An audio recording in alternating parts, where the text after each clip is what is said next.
锡纸鸡翅，简单又下饭的美食，一起动手做一做吧。先将鸡翅过一下开水，去除腥味，然后用剪刀对半剪开，还得在鸡翅上划几道口子，这样腌制的时候更容易入味。接下来就是灵魂酱料的调配，具体配料可以参考左上角。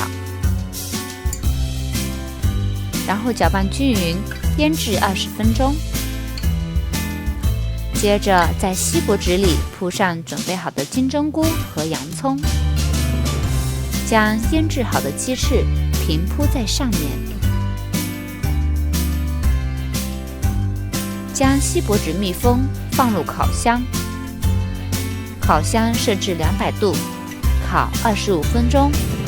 一道简单又下饭的锡纸鸡翅就做好啦，你也赶快去试一试吧。